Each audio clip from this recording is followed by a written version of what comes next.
आओ हम देखते हैं आपातकाल इमरजेंसी के बारे में। इसमें संविधान में कहा है, भाग 18 में आर्टिकल 352 से 360 के बीच में। ठीक है, इसके प्रकार को देख लेते हैं। प्रकार कितने हैं? 3। एक राष्ट्रीय आपातकाल, राष्ट्रीय आपातकाल आर्टिकल 352 में। एक राष्ट्रपति शासन,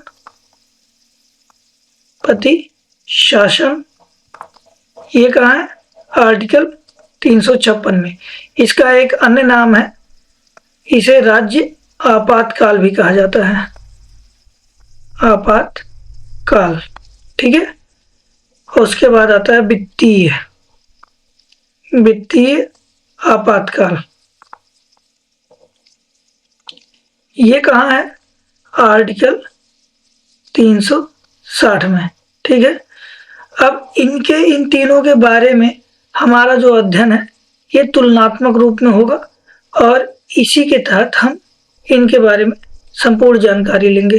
ठीक है, पहले अनुच्छेद देख लेते हैं। एक एक आधार है, इन्हीं आधारों पे हम देखते जाएंगे। ठीक है, अनुच्छेद किसमें है? ये आर्टिकल 352 के थ्रू लगता है, ये आर्टिकल 356 के थ्रू। अच्छा, एक आर्टिकल और है 365 के थ्रू भी लगता है। ठीक है, इसके तहत कहा जाता है, मतलब केंद्र दिशा निर्देश दे सकता है और उसको मानना पड़ेगा राज्यों को। कुछ आधार दिए गए हैं। ठीक है, तो इसका तीसरा वाला जो है वित्तीय आपातकाल, ये आर्टिकल 360 में। ठीक है, यहाँ वित्तीय आपातकाल देख रहे हैं, यहाँ इसमें राज्य आपातकाल देख रहे हैं, इसमें क्या देख रहे हैं? राष्ट्रीय आपातकाल।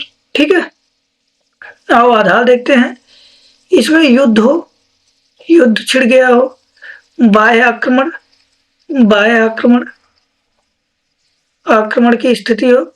अच्छा, इसमें युद्ध जरूरी नहीं छिड़ चुका हो, ऐसा मतलब राष्ट्रपति को ऐसा हो जाता है, विदित हो जाता है कि युद्ध की दशा एकदम नजदीक आ गई है, तो भी हो सकता है, ये ध्यान रखना। और आंतरिक अशांति हो,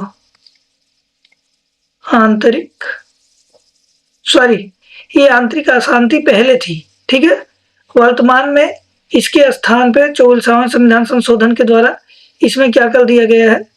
सशस्त्र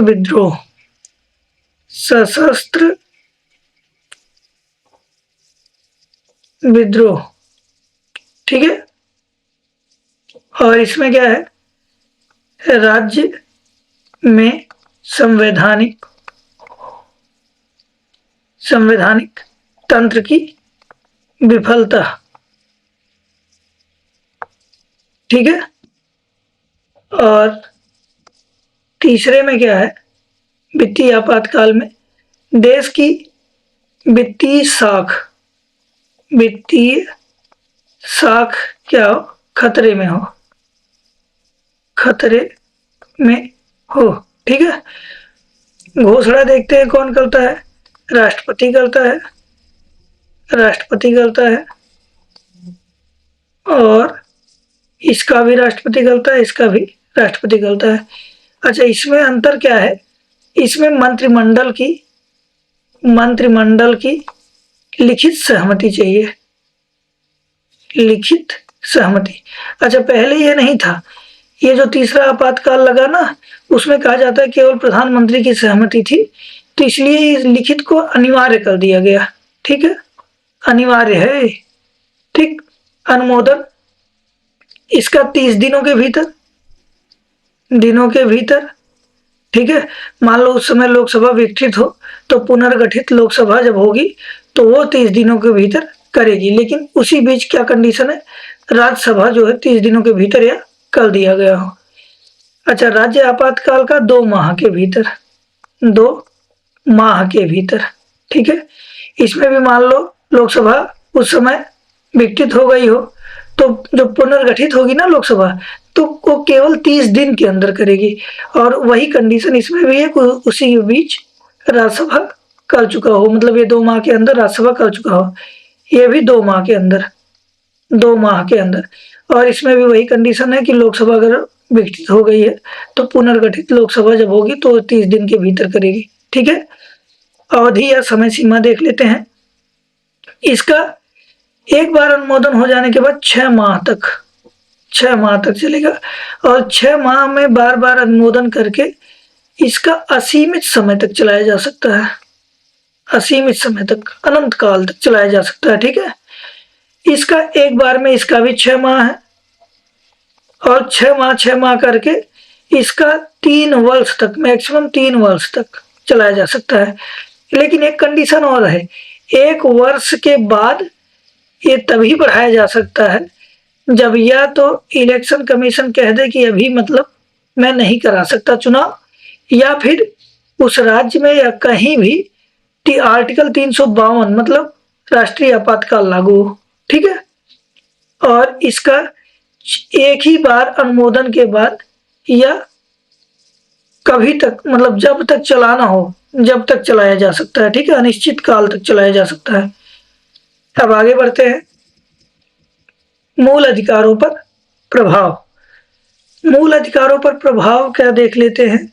इसमें जब राष्ट्रपति शासन है, राष्ट्रपति शासन, इसमें 2 आधार है, एक आर्टिकल 358 और एक आर्टिकल 359। इसमें केवल आर्टिकल 19 जो है, जो मूल अधिकार आर्टिकल 19 के तहत है, वह स्वतः ही लागू हो जाता है, स्वतः ही लागू हो जाता है। अच्छा, स्वतः कब लागू होता है? 2 आधारों पर, जब बाह्य आक्रमण के आधार पर हो और युद्ध के आधार पर हो। ठीक है, और 359 जो है, इसमें 20 और 21 को छोड़कर बाकी सभी मूल अधिकार इसके तहत सम्मिलित होते हैं। लेकिन इसका लागू होना ना होना ये राष्ट्रपति के ऊपर निर्भर करता है। राष्ट्रपति अपने जो प्रस्ताव मतलब वो जारी किया है ना आर्टिकल 352 के तहत, उसमें अगर जिक्र किया है जिन जिन क्या कहते हैं, जिन जिन मूल अधिकारों का, वही निलंबित होंगे इसमें। ठीक है, और इसमें तो मूल अधिकार पर कोई प्रभाव नहीं पड़ता, और इसमें भी मूल अधिकार पर, मतलब वित्तीय आपातकाल में भी मूल अधिकार का कोई प्रभाव नहीं पड़ता। ठीक है, केंद्र राज्य संबंधों पर क्या प्रभाव पड़ता है इसको देख लेते हैं। इसमें एकात्मक व्यवस्था हो जाती है, एकात्मक। ठीक है, एकात्मक व्यवस्था हो जाती है। इसमें उस राज्य की जितनी भी शक्तियां वो किसको मिल जाती है? राष्ट्रपति को, राष्ट्रपति को। ठीक है, अब राष्ट्रपति विधायी शक्ति किसे दे सकता है? संसद को दे सकता है। ठीक है, पार्लियामेंट को, पार्लियामेंट को दे सकता है राष्ट्रपति। और इसमें केवल जो वित्तीय स्वायत्तता है ना, वित्तीय स्वायत्तता, राज्यों की स्वायत्तता, वो भंग हो जाती है।